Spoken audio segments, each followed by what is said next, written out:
Special thanks to all our patrons who support the show every single week.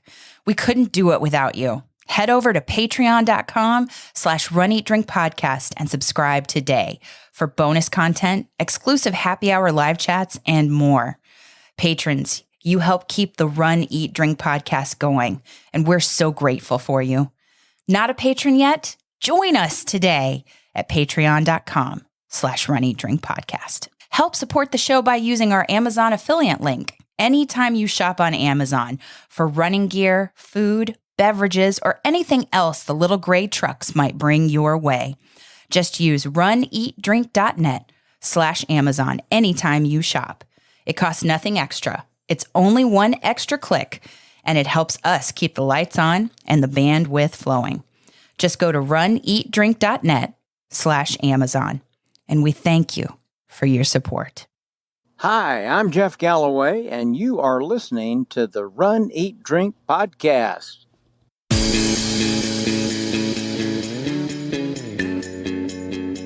Welcome to the Run, Eat, Drink podcast. We feature destination races from across the country, and after the race, we take you on a tour of the best local food and beverage to celebrate. So whether you are an elite runner or a back-of-the-packer like us, you'll know the best places to accomplish, explore, and indulge on your next runcation. Hey, welcome to episode 247 of the Run, Eat, Drink podcast. I'm your host, Amy. And I'm your co-host, Dana. It's a surprise. In the springtime Of 2023. It's a springtime surprise. That's right. We just got back from Orlando this past weekend where we participated in the springtime surprise. Yes. So that is the preview of what this episode will be about. Yes. It's very surprising. Shocking.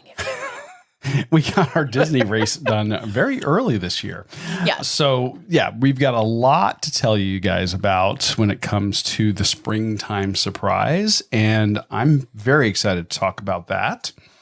We're also going to talk about some food and beverage from the House of Mouse, House of Mouse. Yes, from a little party they got going on up there right now. It's little? Little. You say it's as big as Wine and Dine. Well, it's the party's as big as Epcot. Or, I'm sorry, the Epcot Food and Wine Festival. It's not okay. The footprint is as big. It's not as big. It's as good. You think it's better? I do, because I think it's prettier. The Flower and Garden Festival is what we're talking about. Okay. And we're going to be talking about food and beverage from there, and we'll get more into why it is the superior festival. I can't wait when we get to that segment of the show to hear your explanation. Yeah. I am so excited. I'm here for that. Yeah. That's what we're going to do. That's why you're my co-host. But first, we want to talk about some shout-outs. Oh, yes. I think you've got a couple. I do. I have tried to scour the internet amidst our trip to gather shout-outs for us in this year of all these shout-outs where we've gotten email and we've gotten voicemail and we've gotten audio attached to email. Yeah. The one I want to put out there is just a congratulations to everyone in the Runcation Nation who completed Springtime Surprise, came to cheer for Springtime Surprise runners, supported charities through Springtime Surprise, anybody who participated in the weekend in any way. Congratulations. And if we saw you, it was great to see you. If we didn't get to see you, we missed you. Absolutely. It's hard to connect with everybody at a Run Disney event. It just is. Just huge. At any major race, especially at a Run Disney event, because you've got the race event itself and you got all the parks. And then, of course, all the other things in the Orlando area that you might be tempted to go and do. Some of the Runcation Nation stepped out of the theme park area to try some food. well, can't say I blame them. There's some good stuff that's not on property as well. I agree. But we had this big event over the weekend, but that's not the only big event. And we have some people to congratulate as well who participated in, ran, volunteered, or cheered at the Boston Marathon this past Dr. Andy Sharp, for example. Monday. Yes. And Babs, who volunteered and represented Destination Marathons and 261 Fearless. Yes. Yes. And that is 261 Fearless. If you have not heard about it, you should go back in our archives at runeatdrink.net and listen to the interview we got. A two-parter, a 2-episode interview with the marathon woman, Catherine Switzer. Yes. She's kind of a big deal. Yeah. Yeah. And also, you can go back and you can find another champion in our archives, Marco Cisetto, who retained his title this year. Did. Indeed. Yeah. So shout out to everybody and anybody that we might have missed. Those are just some highlights of people that I saw as I was perusing some social media, but I know there were others. Just know that our hearts were with you and supporting you all the way from Florida as we traveled back home from Springtime Surprise and you were running or cheering or volunteering. Absolutely. And not to be outdone, we do have one member of the Runcation Nation who has completed a major milestone. And we want to take a moment to celebrate Darlene Kaminsky. Darlene is incredible. She is a wonderful member of the Runcation Nation. We were so lucky to have the opportunity to meet her at the Gasparilla Distance Classic in February. And I hugged her so tight she probably thought I wasn't going to let go because it was so wonderful to meet her in person. She has an iron will, strength, passion, and perseverance. And she's just an all-around wonderful person. She knows how to bake, and we need some of her stuff in our lives. But that is not why we're shouting her out. We are shouting her out because she met a goal that means so much to her to have achieved. She went to Hawaii, and she achieved the goal of completing a half marathon in each of the 50 states. That is amazing. And Hawaii is the way to do it. I've never been there, but I would think it looked beautiful. It did. I saw her social media posts, and what a great way to cap off journey. Yeah. So, Darlene, congratulations. We are so happy for you. You must be so proud, and just that whole accomplishment, the whole trip. Congratulations. We can't wait to see you again and celebrate in person. Absolutely.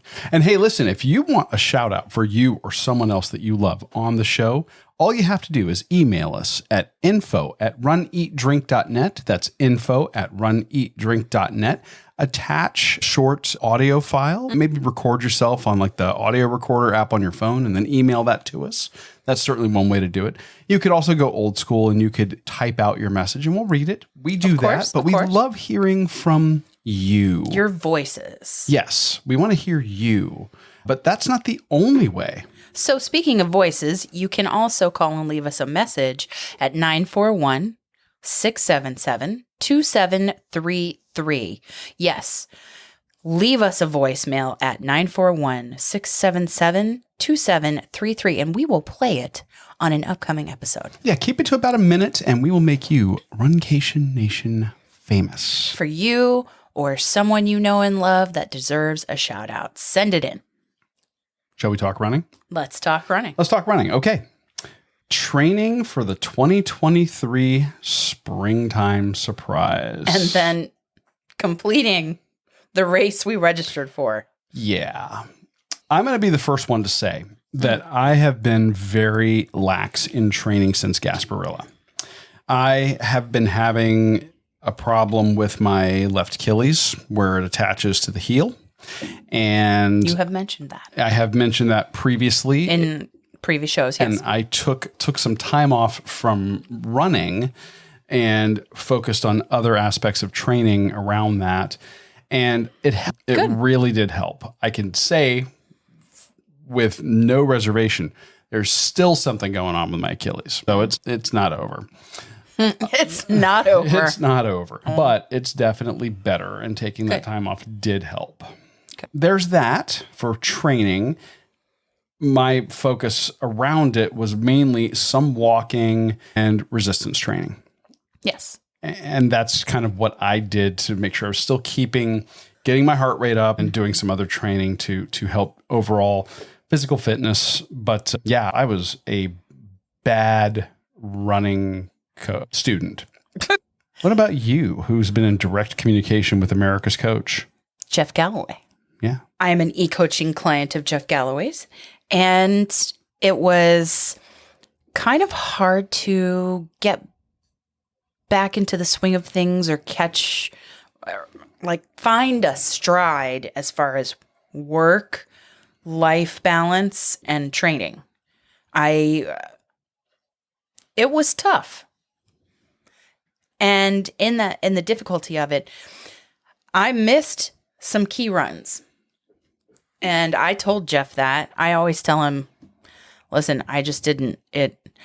We're in the midst of finding a routine to help support Dad in his recovery after his successful bout with cancer, and taking him to all the follow-up appointments to make sure that stays at bay and away. And in addition to getting back into the routine of job and life, and just, it has been challenging, I would say. So he said the long run is the key. He always says that. If you read his books, if you read his training books, if you read any articles, journals, at blog posts at jeffgalloway.com, you will find that he says the key is the long run. You have maintenance runs in the week that you can work on speed, you can work on drills, you can do those things. But the long run is going to be the key for your endurance. Right. So he said, try to get an 11 miler in somewhere in there in the last 3 weeks before the race. 3 weeks is the sweet spot. Yes. And he's consistent about that as well. In all of his literature and interviews. I got out there and did it on a day off, but I didn't quite make it to 11 miles. The injury I have with my knee, it just said, no, we're done at 8 miles. 8 miles. We're done. You're done. So, for those that have listened to us in the past, we talk about Jeff's preference is for you to push your wall out by going beyond the race day distance. So I was frustrated.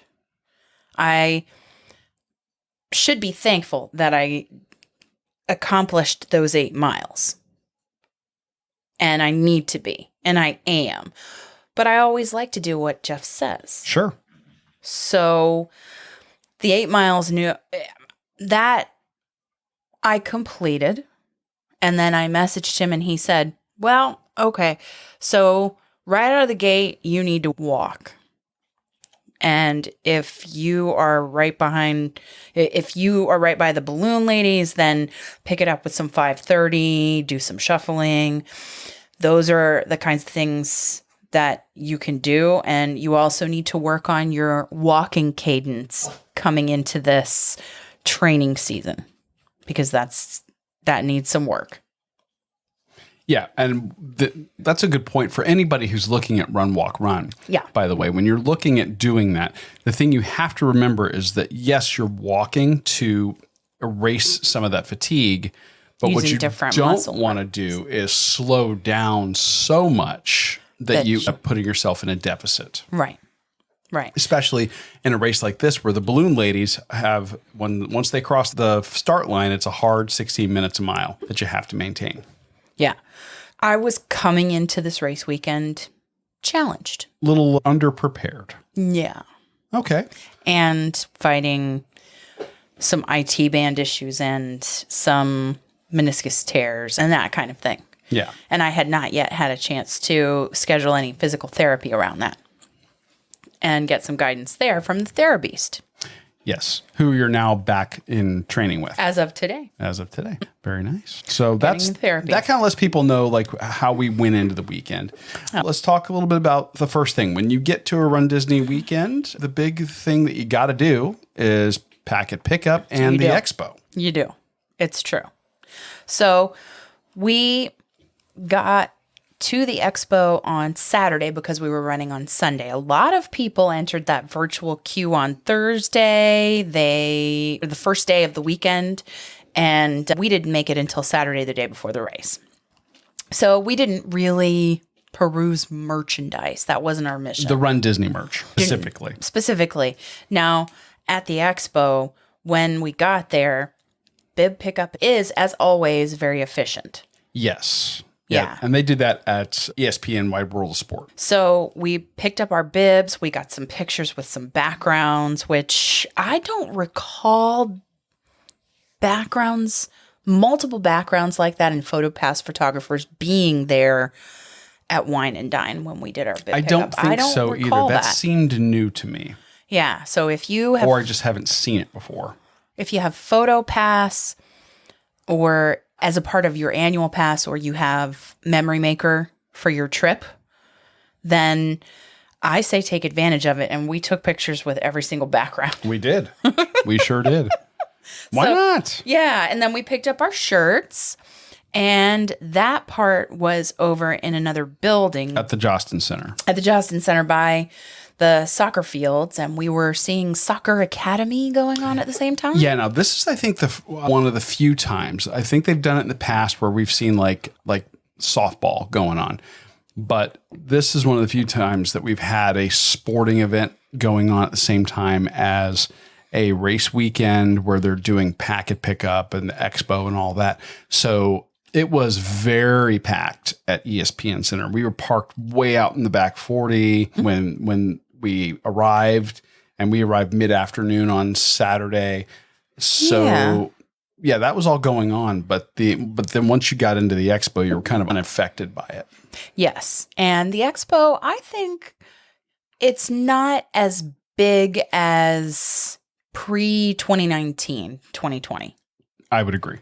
But there were a lot of useful and valuable things. As always, if you flew in and they lost your luggage, or they were rerouting your luggage to you in flight or something, and you had packed your race gear in it, you could pick up. Or if you forgot something, there was plenty, because the Fit to Run booth is like an entire row of the expo. You can get nutrition, you can get fashion sleeves, socks, shoes, shorts, shirts, everything. Yeah. Yes. And that's just Fit to Run. Now there's many, many other vendors. And you're right. It's not as big as it has been, like you said, pre-pandemic. Right.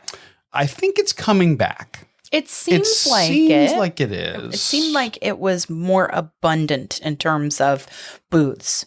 It's getting there. Than it was, say, when we went to Wine and Dine. Yes. Yeah, I think so.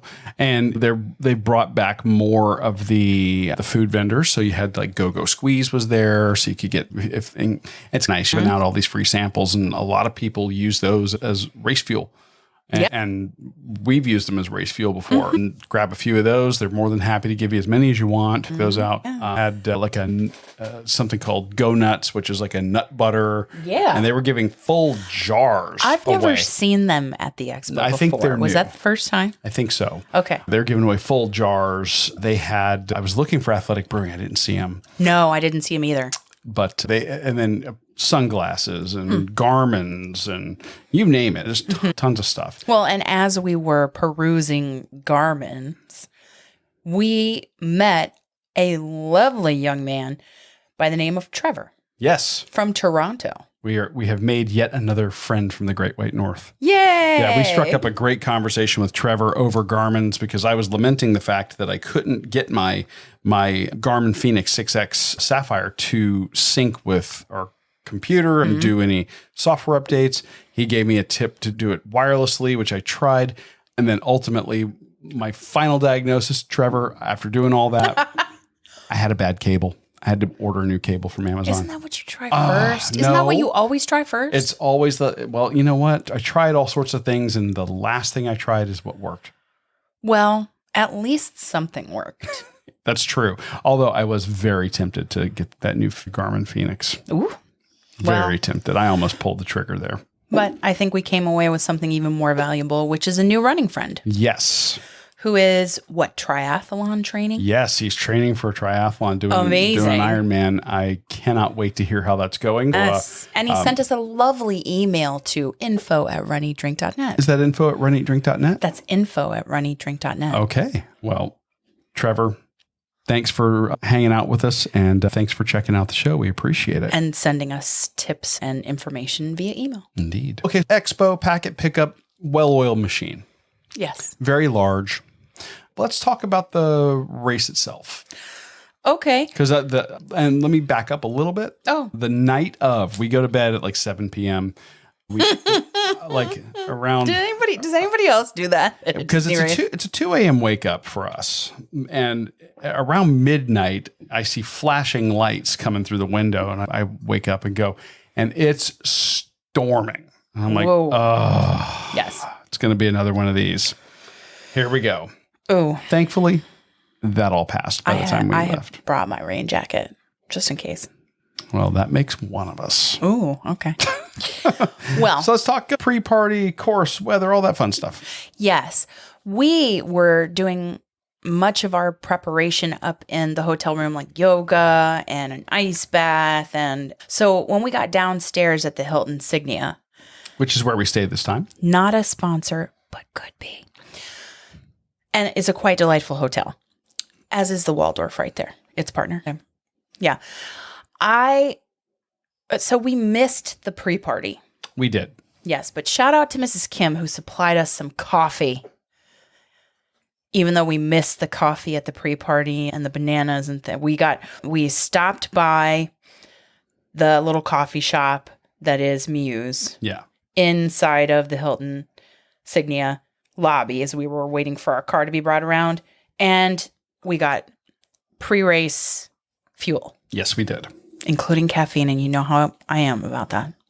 Coffee.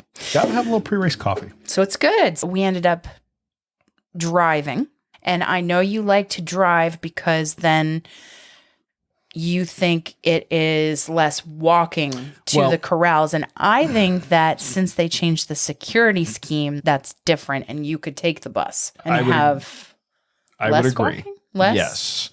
We used to choose to drive because of that exact reason. Mm-hmm. Drop you off at Epcot for the races that start over there. Yeah. And they drop you off at Epcot where the buses let off. And you had to walk basically a mile to get over to where you would maybe go to event buses or to where the corrals are. Now, since they engage in the practice of routing everybody through Epcot security. Yeah, at the front of the park, not the way they used to set up in the parking lot. Yeah, you have to go through the just metal for the detectors. runners and for the event. And since you have to do that, the advantage for driving goes away. Especially like us, we were parked in the back 40 again. Not as bad as we were for marathon weekend, but we were out there. Yeah. But we drove and we got there and we got through security and got to our pre-race potty stop and into the corrals. And fairly good placement. We were in the front. I want to say the front third of the corral. We were in Corral C, and we got into the corral by about 4:30-ish, right around. And I don't know how we ended up in Corral C. So whatever running god or whoever determined the corral placements for this one Thank you for that. Do that anytime for us. Literally, because it was the corral placement that helped me achieve the goal. Well, don't sell yourself short. I said helped. I didn't say did it for me. Right. We get into the corral. Everything's good. And just like the last several Disney races, and I think that they've decided this is how they're going to go, especially since they did this race backwards. And we'll talk about that when we get to the course. They do mini waves within each corral. And those are all separated by a couple of minutes. So that's worked out very well.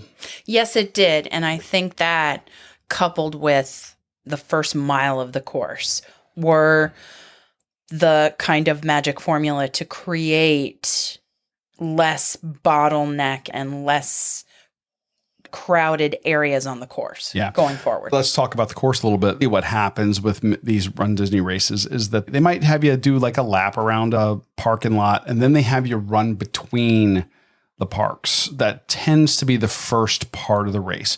Not so much here. No. Now, what they decided to do was you went around the parking lot and towards the back of Mexico on the World Showcase, and then you went in straight into the park and along the World Showcase. I just don't understand why Mexico can't be open and serving margaritas. It was 5 a.m. I don't care. It was not 5 a.m. That's when the fast people took off. Well, yes. We actually got into the park by 5:30, 6 o'clock. Something like that. By doing that, it forces the beginning part of the race to start in tighter, more confined areas. We have experienced it in the past when they did not do mini waves. They did not do mini waves or have that kind of lap around the parking lot. Right. In conjunction with those. And when we experienced that, that was, I believe, Star Wars Dark Side. Inaugural. Yeah, the inaugural. Yeah. They had some real challenges with that one. Yeah. So I think they have employed strategies to refine if they're going to do a race course that starts in tighter areas like around the World Showcase. Yeah. So applause to Run Disney on that. Yep. Yeah. So then the course basically takes you around the World Showcase. Not entirely, though. No. The back half, going from like Mexico to, well, really, you end up going from Mexico over to like the Marrakesh area. You go out and behind and then back in around France. Yes. And then you go over the little bridge towards the UK. They had you go out from there, and you headed over towards the boardwalk. Yes. It felt very backwards because I should have been going the other way coming into the UK and getting ready to finish. Yes. That's how I felt. I like hitting the boardwalk and going, okay, I only got like 2 miles to go. Yeah. So it was weird. different. It was different. And then, of course, nonetheless, it was still good, but it was on the boardwalk when we got there, super slick. Well, yeah, anytime you're on the boardwalk, unless you're in the middle of the heat of the day, it's going to be a slick one because usually at night they pressure clean it. Once it's wet, it's slippery until it dries, and inevitably somebody eats it every year over there on the I didn't walk. see anybody do it. No, I didn't This see time. anybody, but I'm sure And I it was happened. thankful. But I also thought that was really great that they could, around the boardwalk at the end where Jelly Rolls is, and that dance hall. Yes. They had a character stop, which I thought was brilliant because you could wind the line by the water. Yep. And it didn't have to be on the course where runners were trying to go past. I thought that was really smart. Absolutely. Didn't impact the race course. And then it took you through that little area, the walkway heading over to Hollywood Studios. Behind the boardwalk resort and by the water. And they kept us on the pavement, not on the sidewalk portion closest to the water. Yes, which that was different. What'd you think of that? It was a little bit tighter, but I always like being on road versus being on sidewalk concrete. Yeah, I agree. I said it was a little more comfortable. And inevitably in that area, you always get some people who want to get super aggressive, especially when you're going the other direction for trying to finish. This time I think people were better about it. There wasn't as much of a problem with people aggressively passing in that area to me. So I liked that change. You think it was because it was so early on in the race, or because we had corral placement that was a little bit better this time? It might have been a little bit of both. Yeah. So that wasn't too bad. Yeah. Then, of course, the race continues over to Hollywood. Yes. Takes us More of Hollywood than we had in past races. Yes, I kind of like that. They're bringing back a little more of that. And, this time they take you as you go into the park, you bear left, and they took us right through the Star Wars area.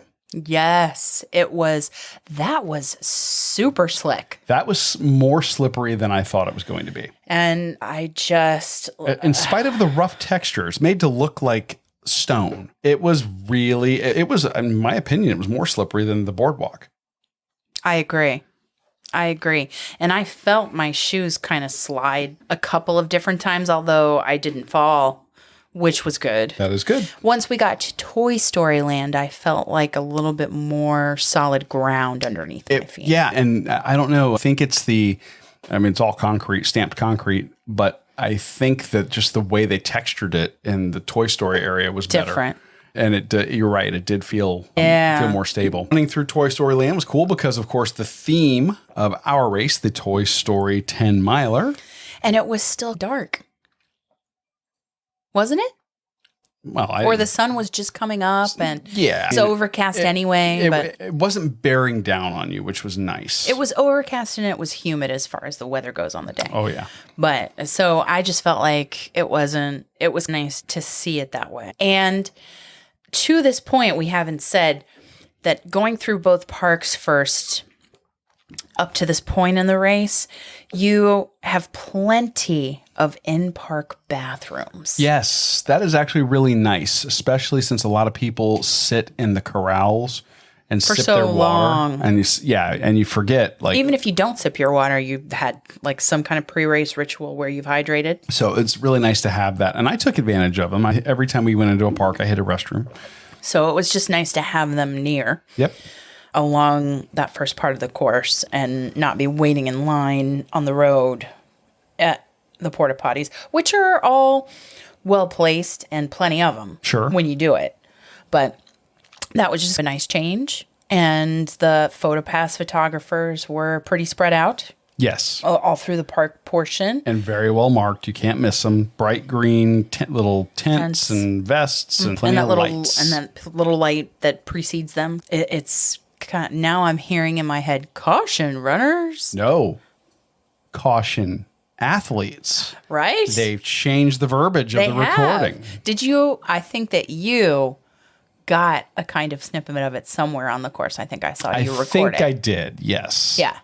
Yes. So that's caution, athletes. Yeah. It was in my head. For that, they almost need alert. Runners, alert. Here we go. Athletes. Athletes, speed bumps ahead. Caution, athletes, speed bumps ahead. Nice. There you go. There you go. Caution, athletes, photo pass ahead. But it really shouldn't be caution. It should be smile, athletes. Yes. Yeah. That would be good. So we go through that area of Toy Story Land, which, by the way, also something to keep in mind. The new barbecue place has opened in Toy Story Land. We're going to have to go check that out. Definitely. At some point. They run you back through like kind of the main drag in Hollywood. They had another character stop right there in front of the Chinese theater, and that was Mickey and Minnie. That line was long. Wow. That's the longest line I've ever seen for a character stop. And I think if people stopped there, then we would get some fast runners breezing past us on your left. Yeah. Big time after they finish that to play catch up. 100%. But, faster runners can do that. Absolutely. And then, of course, the race continues. It takes you down, I want to say, Hollywood Boulevard over towards the Hollywood Tower of Terror.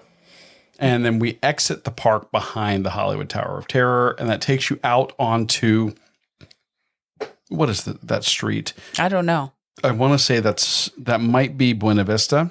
It takes you down to the main street there, which, again, we've run it, but the other direction. It's backwards. I usually equate that gate with safety. Yeah. coming into That gate at a half marathon is usually pretty close to mile 8. or yeah. And at that point, you're like, okay, the rest of this is in the Or parks. 9 or I'm gonna be moving. Yeah. But this time, that put us at about mile 5 is where we were at there, and then that takes us out onto the road, and you had just a little bit of a uphill, and then it took you a little bit downhill and onto your very first off ramp. And let me just tell you that it didn't matter whether I was high on the curve, in the middle, or on the low part. It just hurt. Yeah, the off ramps suck no matter what. I ended up going to the right and off the road and just on the actual grass itself. You did? I did. I don't trust myself on that. Well, it was flatter than the pavement. So Interesting. you actually had both feet on level at that point. So that worked out pretty well for me. Good. Yeah. So that off ramp, then the rest of it was on the road, taking us all the way back To Epcot. to Epcot. Yes. And we had a nutrition stop along the way with Sport Beans. Yes, and that was nice to see. I think that's the second race that we've seen, Or third. with Sport Beans being handed out. I like that. I liked it. And the water stops and the Gatorade, Powerade option. Powerade. That was very nice too. What we had volunteers that were shouting out where the bottle refills were, Yes. where the water was, where the Powerade was. So, because I had a bottle with me Yep. that I could refill, which it was very nice to know where they were prior to getting up in a bottleneck at the stop. Yeah, I thought all the water stops were really well managed this year. They did a great job with them. So shout out to everybody who was out there volunteering and doing that. Thank you. 'Cause Excellent it job. Went really well. And they were really motivated too. I think of Jennifer Hall, and I think we were doing a live at some point, maybe in Gasparilla, and she said, ask the water volunteers, ask the water stop volunteers who has the best water, and so you should take from them. And I was thinking about that because some of them had little personalities like, it's the most refreshing and wet water. And it was just like at a time when it was so hot and so humid out there on the road, it was just nice to have a little personality. So I really appreciated the volunteers this go around. Yeah, 100%. We were really, I think it goes to about mile 7 until we got back into the park. 7, almost 8.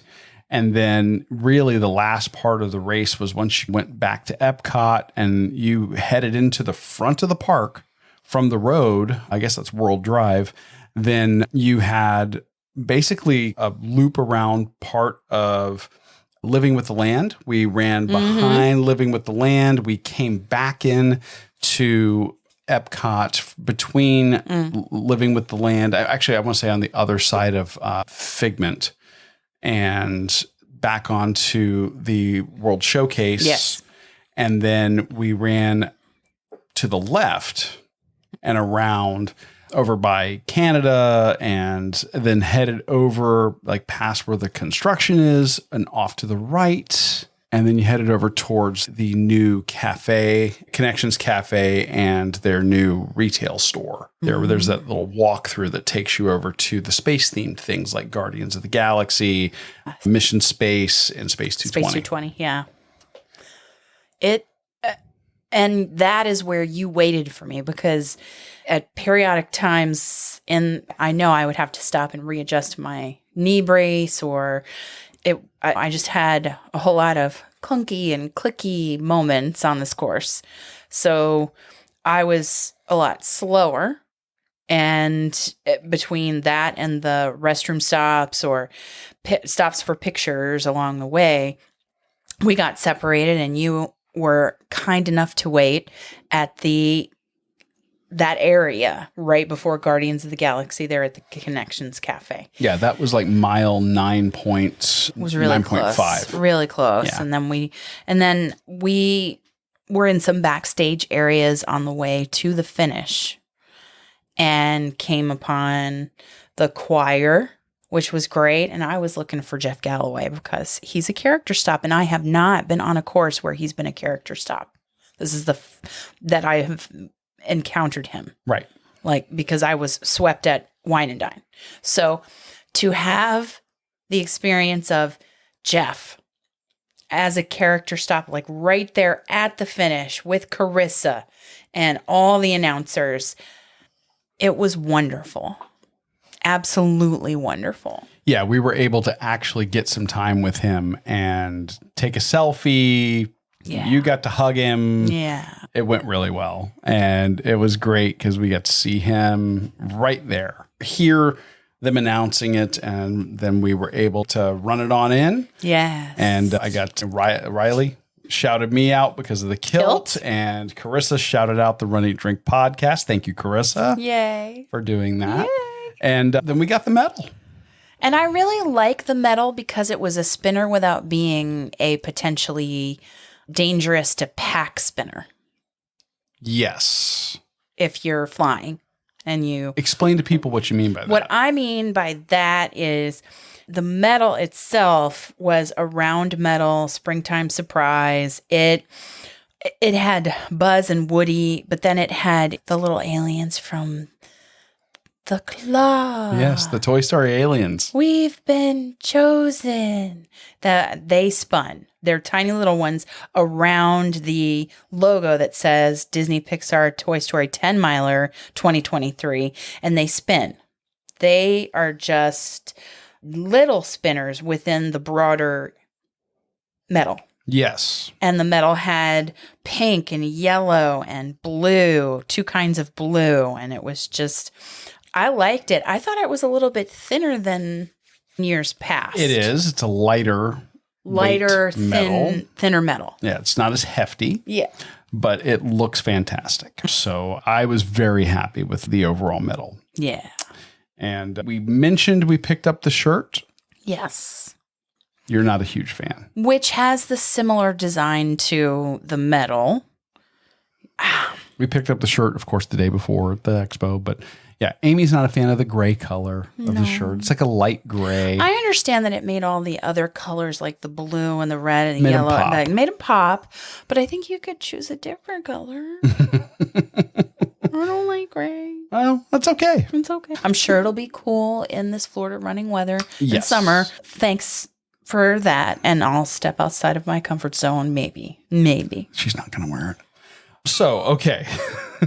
All along the race course, all in all, I think that the weather, air temperature wise, was mercifully cool. However, it was like 98% humidity the entire time. I was soaking when I So finished. super humid. Yeah. We really didn't get a lot of direct sun until later in the race, probably mile 7. So the last 5K that we did, or about the last 45 minutes or so Yeah. of the race, is when we had a lot of direct sun. The overcast was really nice. Yes. Leading up to that. Yeah.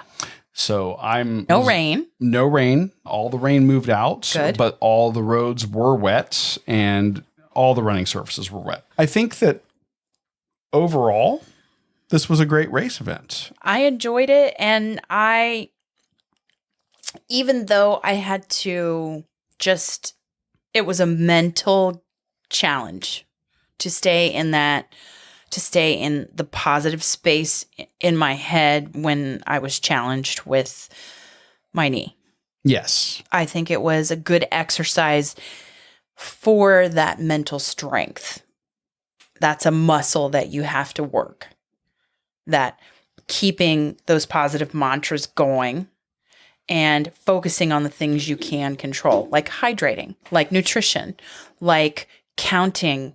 Even if you get so tired, that monkey brain, like Jeff says, starts to go, oh, you can stop. You don't, yeah, here's a parade bus. Here's a pickup bus. Come on. All those voices you have, even if you're like, okay, let me get into the music in my playlist. Let me get into counting my steps and my cadence. Let me just do a posture check. Let me think about all of the reasons why I'm here and what this accomplishment will mean to me. So those are mental tricks. Or another mental trick that Jeff talks about is you're counting your steps, you're into your music. It's still challenging for you. Look ahead and lasso somebody with that invisible rubber band so that you can catch up to them. Absolutely. So there are different strategies that I employed this entire race not because it wasn't a fabulous race. Outstanding characters. I loved the way they spaced out runners on the course. New characters, or characters not often seen. They did have a lot of stuff from It's a Bug's Life. So it was a lot of, they were leaning, of course, heavily on the Pixar stuff, as you would expect. Yeah. So all of that and the way it was managed and executed and announced, and it was wonderful. The post-race party was great. It was a challenge for me. Yeah.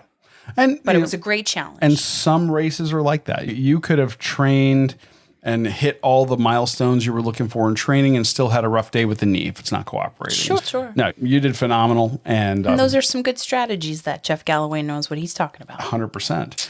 And this is, of course, the longest race in a 3-race weekend for the Springtime Surprise. This year, they had a 5K on Friday, a Saturday 10K, and then Sunday was the 10 miler, not to be confused with the 10K. Right. So all in all, great race weekend. I loved the theming. Getting back to the Run Disney merch for just a second. At the pre-race party, they did have a beer tent, which, by the way, this year's specialty beer. Like the post-race? The post-race. Yeah. The post-race beer that they had available this year, they had a Playa Linda strawberry lemonade ale, which was very good. I enjoyed it. We like that, but next door, they also had a Run Disney merchandise tent. We got to go at least see the merchandise.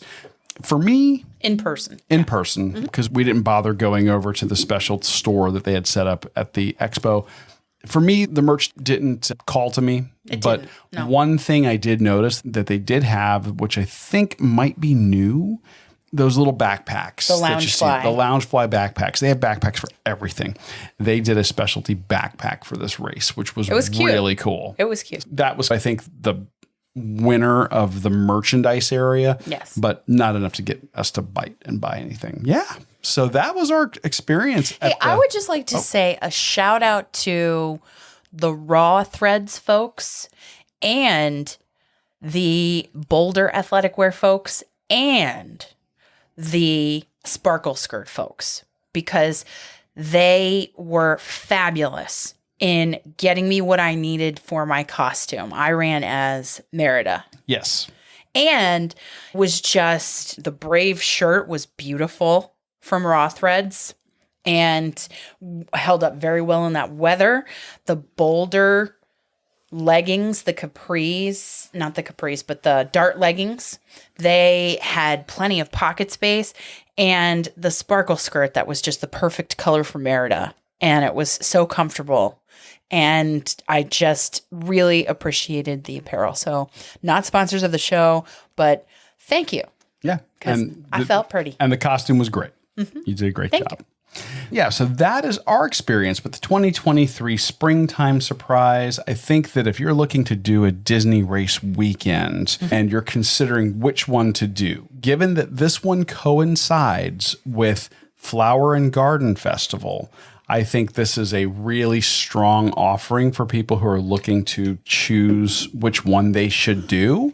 Are you saying that's the one you want to do? I'm saying that's the one we got registered for and did do, and we aren't registered for Wine and Dine yet. So it's sold out. I know. Yeah. What are you talking about? But what I'm saying is a lot of people are picking one or the other. Yes. This one's a great opportunity. And the theming is going to be different from year to year. So this is one where you check it out, see if the theming is something that is interesting to you. And if so, you're going to have a good time.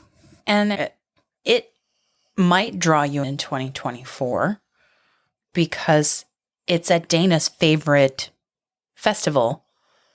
The favorite food, which all this running usually makes him hungry. It does. So his favorite food at a festival at Epcot would have to be flower and garden. Yes. Yes. So now that was our segue to the food and beverage portion of the show. You're hungry. I am, and I do the festivals. That's kind of found their niche of what they're doing, and it's all about the festivals. Yeah. But you can only run the food and wine festival for so long during the year before it stops being a festival. So they have to break it up a little bit, and they change things up. They have different countries or different food booths that open up with different themes, different menus. I've always liked the Epcot Flower and Garden Festival because this is the one where they get out the topiaries. They send an army of arborists out there. They are An army of arborists. They're decorating with flowers, and it is gorgeous. The park looks incredible. The course actually took us by my favorite topiary, which was the Lion King one with Rafiki holding up Simba and all of the. Yeah, it was great. So this is, I think, the prettiest festival that they do. And it's tasty. You don't have as many food options, but they always have very good food options. And this year, we're featuring one that's a relatively new addition. We've been there before when they had lobster. Yes. And they were in a different location on the World Showcase. They were actually out on the World Showcase. So this year, we're gonna feature the citrus blossom.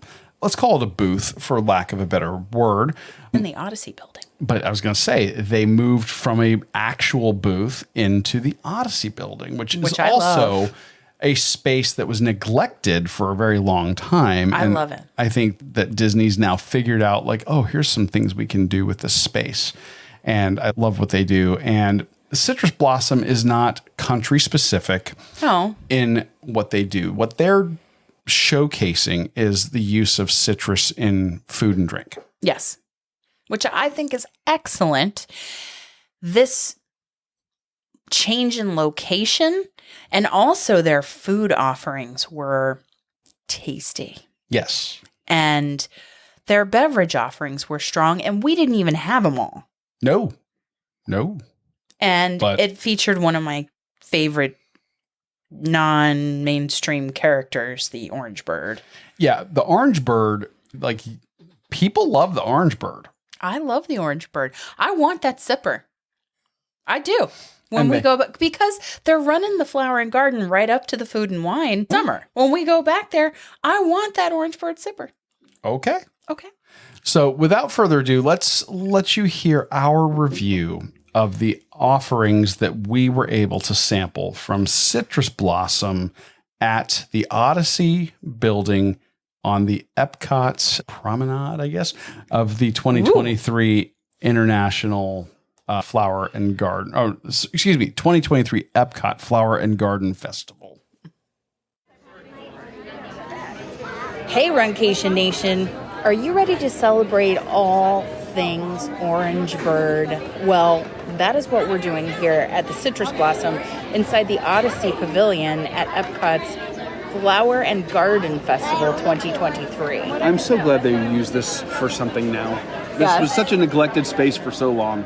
It's so cute. And the retheming in here is gorgeous. It's all decked out with Orange Bird projections on the wall and wallpaper and a little store full of Orange Bird items. And I guess Orange Bird is a character that they've created specifically for like Florida citrus. I guess. I don't know. It goes perfectly though. It does. And it's a cute little mascot. So, good on them. Yeah. And everything here, I guess, has an orange theme. For example, the food and drink. Yes. We have orange sesame tempura shrimp with orange chili sauce. We have a citrus baked brie with preserved lemon marmalade, limoncello macerated berries, and spiced Marcona almonds. And then we have a lemon meringue pie with lemon curd, lemon mousse, and toasted meringue. So it's citrusy. It's citrusy. And then we got the beer flight, which includes UFO Beer Company Citrus Hazy Wheat Beer out of Boston, Massachusetts. 81 Bay, our favorite from Tampa, a Citrus Honey Cream Ale, and then Parish Brewing Company, Dawn, out of Broussard, Louisiana, has given us drive-through orange octane imperial sour. Oh boy, the sour. Here we go. Yeah. All right. Well, first things first. Let's do the shrimp. Okay. Because these are going to be. It's huge. Yeah. The serving size is huge. It looks like they cut and elongated the individual shrimp. Mm-hmm. They did a nice tempura batter on these. What do you think? It's crispy, soft on the inside, not overly fishy. This scratches that fried shrimp itch. They could have done a little more sauce, or put the sauce on the side for dipping. Yeah. Because these almost remind me of a chicken finger shape that's ripe for dipping. Yes. Yeah. So, I would also say that for kids, this is not a bad option. no. If you got a kid who likes shrimp, Yeah. then But you know, some of the food here is a little froofy and a little fancy. Froofy. Yeah. This is the closest thing you're going to get to something that's nice and easy and dippable. At a festival offering. Yeah. So, I like the shrimp. Yeah, this is a solid offering here. How they got the shrimp that long? It's just the way they cut it. And they must have used large shrimp. Uh-huh.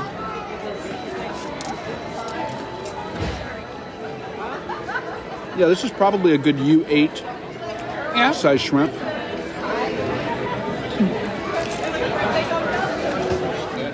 Very good. Yeah. Like that one. But the thing I was most interested in is the baked brie. Yeah. Marcona almonds, limoncello, macerated blueberries, and it's a preserved lemon marmalade. So, Dig into that and tell me what you think. Because that looks, it's beautiful, number one. we need to break it open. This is basically a brie en croûte. There.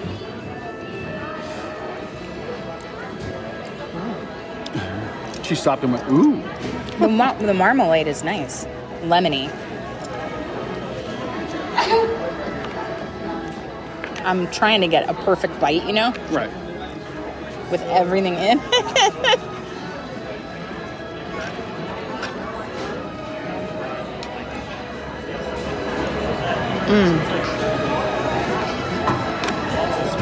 You can taste the pastry, you can taste the lemon marmalade. The blueberry in your mouth, just kind of a burst of sweetness. And the almond is a textural crunch. Yes. What do you think? I love it. I love brie. I think it's I know you do. It's such a mild, buttery cheese. The everything you said is right. It all works together really nicely. The one thing that I would say is if you order this, eat it quick. Yeah. And I say that because you want that ooey gooiness of the brie, and if it cools off, the brie starts to re-solidify. Yes. I would agree with you. It does not impact the flavor though. The flavor's phenomenal. This is like, Yeah. I mean, That's a fancy. you don't like orange marmalade, but Typically no, but that's the way that's done there. The lemon That's marmalade? A lemon marmalade, very good. The lemon meringue pie is like a little tart. it's It beautiful. is beautiful. They did a really, really nice job with this here. Ah, the meringue is like a ribbon, Yeah. a torched ribbon of meringue. So presentation, they get a 10 out of 10 for that. I think that's just gorgeous. That's candied lemon peel. Yeah. Yeah. That they garnished it with in an edible flour. And I get no lemon peel. Oh no. You're good.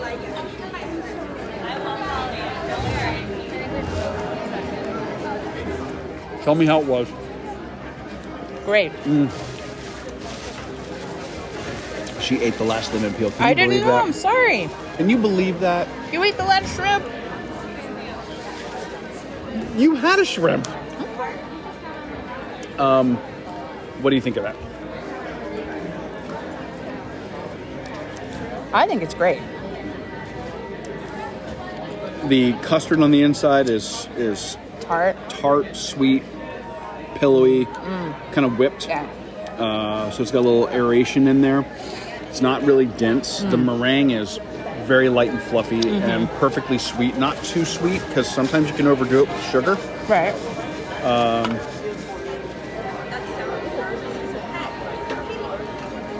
The tart crust is not flaky, a little crumbly, but not But too it sweet. holds everything together. Yeah, that's a really nice dessert bite right there. And again, not a dessert guy. True. But it's tart as opposed to more sweet. Yes, and I think that's the reason I like it as much as I do. Is it's not cloyingly sweet. Right. Now, Should we talk about the beer? let's talk about these beers. UFO Beer Company Citrus Hazy Wheat Beer. I like wheat beers. I like citrus wheat. So let's see. A little bit of citrus peel on the nose. It's a cloudy yellow with very light carbonation. And you get a hint of citrus on the finish, but it's not overwhelming. It's not sweet. It's got that really nice, mild, malty wheat beer flavor. I really like it. That is a And great hot weather beer right there. Yeah, I'm a fan. And it's not so citrusy that it would overpower if you were having this with a burger or with Well, this would be tacos perfect or- with the shrimp that we had. 100%. So I like it a lot. That's a good one. Yeah. Now, This one, this is the one I've been most curious about. 81 Bay Brewing's Citrus Honey Cream Ale. cream ales for me generally don't have a whole lot of flavor. Nope, they're not. They're intended to be more of a base for other things. So the fact that they're going to add citrus and honey to it, that's perfect. Do you get it on the nose? No. Not really. No.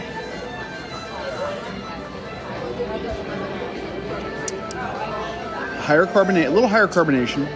This is Than the last. Yeah, this is a translucent, almost treading into red territory. Yeah, it's like golden red. Deep golden red. Yeah. Yeah. The citrus is very mild, and then you get a little bit of the honey kind of on the aroma after you swallow. But that is very mild, super drinkable. I like it. That is, It's not too, like, some cream ales are, like, bitter on the end. I don't know. But this has is not. no bitterness whatsoever. I think the citrus is... It's like they waved a picture of an orange by it. You know, they didn't overdo it. the rind and not the white Not the part white. that's bitter. I like that a lot. Yeah. Yeah, very refreshing. All right, here's the one that I'm a little afraid of. I'm not gonna lie. Parish, the Imperial Sour. Yeah. So Imperial Sour, that's two things that always worry me. Imperial usually meaning a lot of extra hops added to it, and sour, because I'm just not a fan of sours as a style. But this is a Might be beautiful good. golden yellow, completely cloudy beer. Looks almost like orange juice. Actually, yeah. Yeah. It smells like orange juice. Really? Yeah.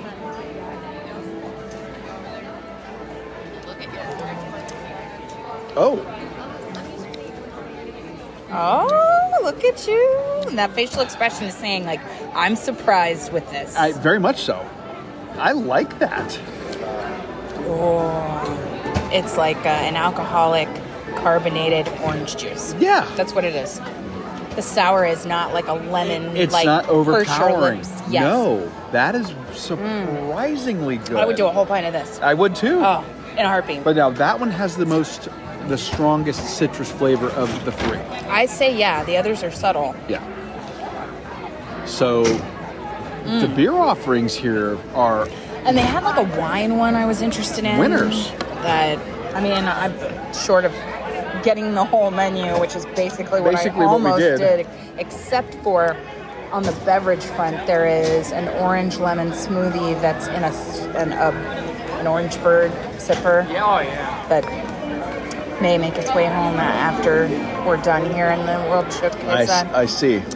But there's also a Bella Strata that's a Bella Strata Spritz and an Orange Sunshine wine slushy. Interesting. So there are combinations here for beer lovers and for non-alcoholic beverages and for wine connoisseurs. Excellent. So, yeah, what can I say about the Citrus Blossom? It's a winner. Yeah, this is worth checking out.